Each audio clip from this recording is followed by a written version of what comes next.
Hey friends, thank you so much for tuning in today. I'm excited to be live. So I'm going to try to do a live stream every Monday that we have school. We can call it Lunch with Mr. Sharp. And I am very excited to be talking about books with you today. And today what I'm going to talk about is the books that I spent on my classroom library over the weekend. Each year, or for the last couple of years, our district has budgeted $250 for classrooms to purchase books for their classroom library. This year, I am teaching 2 sections of 5th grade language arts. So I have kids all morning with language arts, then they go to special and lunch, then in the afternoon, come back with a different set of kids. So I was actually able to finagle my way to get both sets of $250. So I had $500 to spend on books this year for my classroom library, and I could not be more excited. One of the things that I learned spending $500 in 2 days on my classroom library is, one, there's never enough money.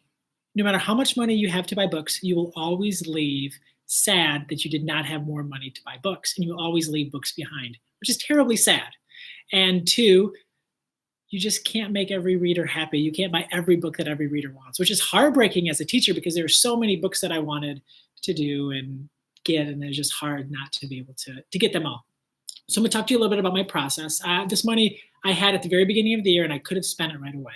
I moved from 3rd grade to 5th grade this year, and I just didn't know what I would need. So spending the money at the beginning of the year, I didn't know what I would need. I didn't know what the weaknesses of our classroom library would be. So I said, I'm going to wait a little while, see what I need, see what my holes are before I purchase it. I also wanted to get to know my readers a little bit better, because if I know anything about purchasing books for a classroom library, it needs to be based on the students that are currently in my classroom. And I didn't know what they would like in 5th grade. I didn't know what they'd be interested in. I didn't know what series they would like, and just, I don't know. I haven't been a 5th grader in a long time. I never taught 5th grade. So I wanted to wait until I got to know my students and until I got to know what our weaknesses were in our classroom library. And what I learned is I was much better at preparing to have a 5th grade classroom library in the fiction than I was with nonfiction. Our nonfiction text part of our library it seems weak. Kids are not reading a lot of nonfiction. I think part of it is because I'm not doing enough book talking of nonfiction. And I think another huge reason is because we don't have as many great books about things they're interested in the nonfiction department. So I have here a whole bunch of books that I'm going to tell you all about that I purchased from my classroom library. And I'm going to kind of explain my thinking behind it. Before I do that, whenever possible, if you can in any way, please support independent booksellers. I know it's hard. I know Amazon's cheaper. I know there are other ways to get books that maybe classroom independent bookstores are not the cheapest. I get that. Totally get it. I don't buy 100% of my books at independent bookstores, but whenever possible, I do.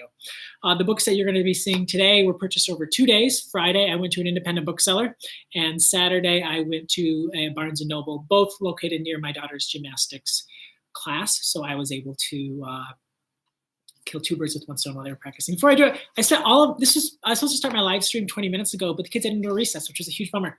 Check out the folder of all of these pre-assessments that I'm grading. Liked the band before they were cool. Isn't that the greatest folder ever? That is not a liar. Anyways, all right, so I've divided these up into stacks. I'm going to go through really quick. I'll try to write a blog post later where I take pictures so that you can see all of the books if you're interested in purchasing any of them.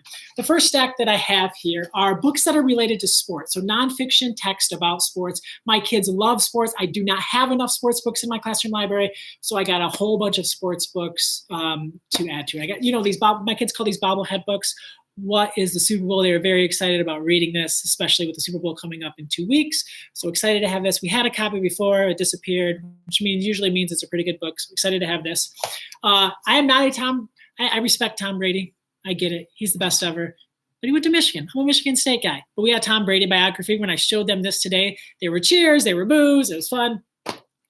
Next up, the football handbook. Sports Illustrated for Kids put this together. It's beautiful. Let's see. The illustrations and the pictures, and looks like a really good book. I'm excited for them to check this out. Also got these side by side, talking about different text structures and comparing and contrasting. These look like really good books for kids to kind of learn about that. Plus, they love baseball. They love basketball. And then a couple more baseball books that seemed interesting.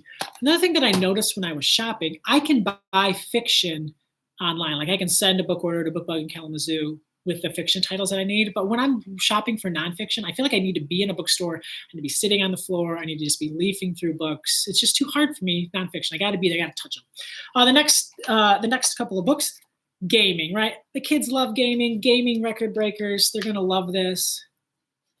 I love, like that. That's the controller, right? There it is. NES, Colby Sharp, 1986, 5 years old, ready to play some games. Excited about that. Also got one more gaming book. Ready, Set, Play. Looks really cool. Excited about that. Kids are really excited about these. Got some animal type books. We have a lot of the National Geographic for Kids books that I got. 125 pet rescues. Who doesn't have a heart to want to read this book, right? Like, look at that.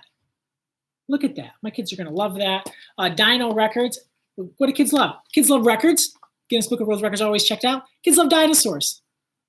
Win-win. And Paws of Courage, which I'm very excited about. First of all, I love the trim size of this. It looks like an Instagram book. Heroic Dogs. I think kids are going to dig this. I would dig it. It looks awesome.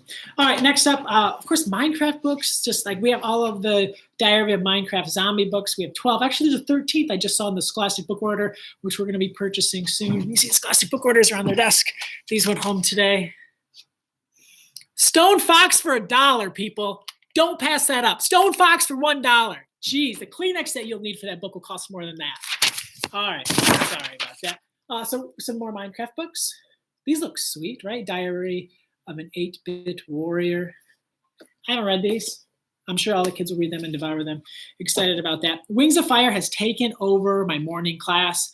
We have kids who've read 10 of them. They're like 300-400 pages. They've read like 4,000 pages in the last 2 months on Wings of Fire. They're super excited. Some of my students aren't quite ready for Wings of Fire. But now, what a great entry into the series.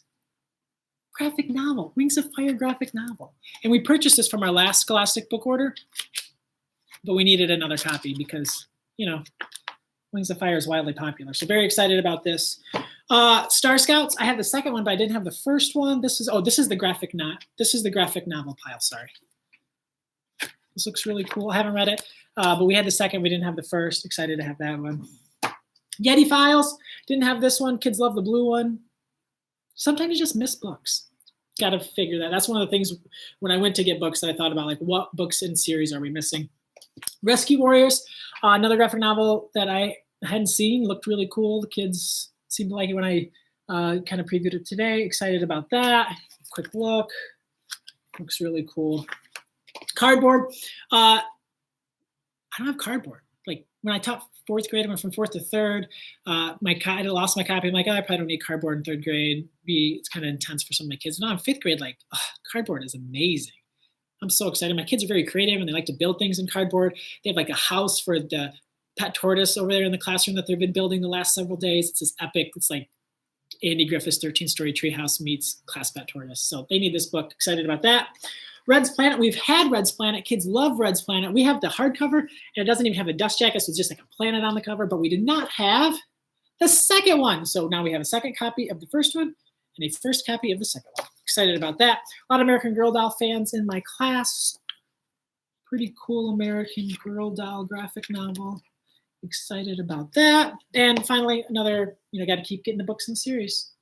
Got to keep rocking and rolling. All right, so that's my graphic novel pile. This next pile, I guess this would be like the pile of series that we needed another book in. So we have like the first book, or the kids have read a book like it, and we needed to get that next one. And tons of kids are reading Wonder, which is amazing, and it makes me happy. But I didn't have this, and kids have been asking about more stuff like that. So I'm very excited for this. Book Talk to Today, man, beautifully designed. Excited about that. We had the first Sticker Girl.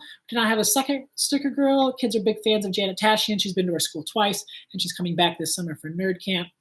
This is a super fun book. My daughters love this, so this might make it home before it makes it to kids in my class. Wings of Fire, the Legends, Dark Soccer. I've read no Wings of Fire, but the girl who'd read all Wings of Fire, when I pulled this out, she goes, oh! And I'm not even exaggerating. She's super excited. So this book will go into her hands tomorrow. She's super stoked. Man, it's just so fun when kids fall in love with the series. Holes, I'm currently reading aloud Holes. I have multiple copies, but this new cover is so cool.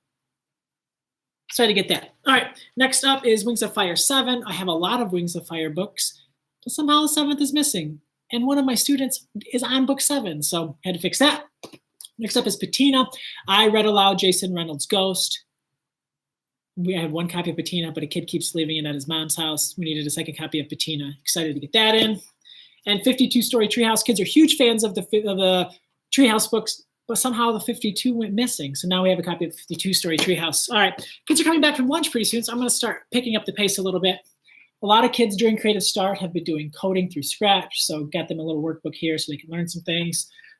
Excited to see where that goes. Ultimate Survivor Guide for Kids. This is, seems like there was 2 books like this that I got, but I'm excited about this. Oh, yeah. Explorer Guide, Survival Guide, and it's got these cool like pictures and stuff in it.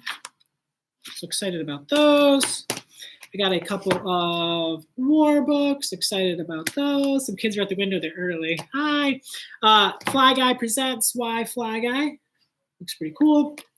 100 Deadliest Things on the Planet. Also excited about that. This is just crazy stuff in here. I was reading through this weekend.